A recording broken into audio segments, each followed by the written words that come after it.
মাটি ফেটে ভাগ হয়ে যাচ্ছে আফ্রিকা মহাদেশ, তৈরি হচ্ছে নতুন সাগর। কপালে চিন্তার ভাঁজ পড়েছে ইসলামী বিশেষজ্ঞদের।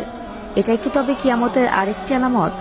প্রিয় নবী হযরত মুহাম্মদ সাল্লাল্লাহু আলাইহি ওয়াসাল্লাম সহিহ মুসলিমের হাদিস নম্বর 2877 বলে গিয়েছেন যে কিয়ামতের সময় পৃথিবীর বড় বড় পরিবর্তন এবং ভয়ঙ্কর ঘটনা ঘটবে, যার মধ্যে একটি হলো জমিন ফেটে যাওয়া। তাহলে আমরাই হব পৃথিবীর শেষ জাতি। বৈজ্ঞানিকরা আফ্রিকার এই জমিন দুই ভাগে বিভক্ত হওয়াকে কি বলছে, এই সকল ঘটনা নিয়ে সাজানো হলো আজকের এই ভিডিওটি। এর সাথে আরো কিয়ামতের এমন 5টি বড় আলামত সংঘটিত হয়ে গেছে, সে সম্পর্কেও আপনাদের আজ অবগত করব। তাই প্রিয় দিনী ভাই ও বোনেরা, সাবধান হন আজ থেকেই। সব ভুলে যারা দুনিয়াবী মায়ায় পড়ে আছেন তারা একবার চিন্তা করুন, দুনিয়া জীবন শেষে আখিরাতে আপনি আল্লাহর সামনে কি নিয়ে দাঁড়াবেন। তাই ভিডিওটি সবার কাছে শেয়ার করে দিন এবং সবাইকে আল্লাহর পথে আসার জন্য আহ্বান করুন। তো চলুন ভিডিওটি শুরু করা যাক। প্রিয় দর্শক, আল্লাহ রাসূলের বলে যাওয়া অসংখ্য কথা সাহাবীরা বিভিন্ন হাদিস শরীফের মধ্যে লিপিবদ্ধ করে গেছেন। সে সকল ঘটনার মধ্যে কিয়ামতের কিছু আলামত বলা আছে।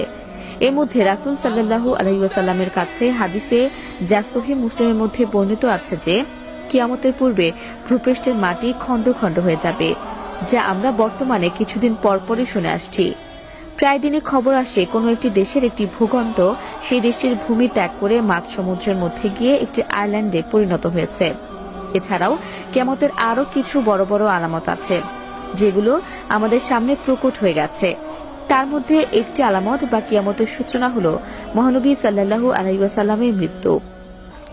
হাদিসে আছে, এক সাহাবী মহানবী সাল্লাল্লাহু আলাইহি ওয়াসাল্লামের কাছে কিয়ামতের বিষয়ে প্রশ্ন করলে মহানবী সাল্লাল্লাহু আলাইহি ওয়াসাল্লাম তার জবাব দেন, আমার মৃত্যু যেদিন হবে সেদিন থেকেই কিয়ামতের দিন গণনা শুরু হবে। তবে কিয়ামত কবে হবে তা কেবল মহান আল্লাহ তাআলাই জানেন। এর পরের আরেকটি হাদিসে মহানবী সাল্লাল্লাহু আলাইহি ওয়াসাল্লাম বলেন, নিয়ামতের পূর্বে খালি পায়ে বেদুইনরা উঁচু উঁচু মাকাম বানানোর প্রতিযোগিতায় নামবে।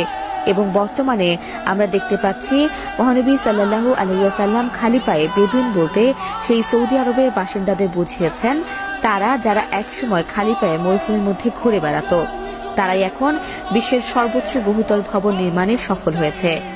এছাড়াও মহানবী সাল্লাল্লাহু আলাইহি ওয়াসাল্লাম কিয়ামতের পূর্বের একটি বড় আলামতের কথা বলেছেন, যেটি হলো মসজিদে মুসল্লির সংখ্যা কম হবে এবং এলাকায় মসজিদের সংখ্যা বেশি হবে এবং মসজিদগুলো নানাভাবে চাকচিক্যের মাধ্যমে সাজানো হবে। বর্তমানে আমরা তাই দেখতে পাই।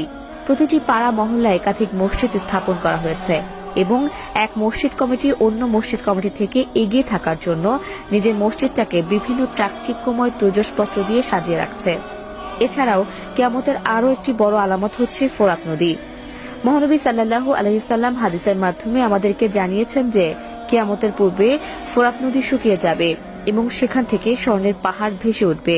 হয়তো স্বর্ণের পাহাড় ভেসে ওঠেনি, তবে ফোরাত নদী শুকিয়ে যাচ্ছে এবং তার ভেতর থেকে স্বর্ণের দানা খুঁজে পাওয়া শুরু হয়ে গেছে। তা দর্শক, আজ পর্যন্তই। আবারও আসবো নতুন নতুন সব তথ্য নিয়ে। সে পর্যন্ত সবাই ভালো থাকুন, সুস্থ থাকুন। এতক্ষণ 24 ঘন্টা নিউজের সাথে থাকার জন্য আপনাকে ধন্যবাদ।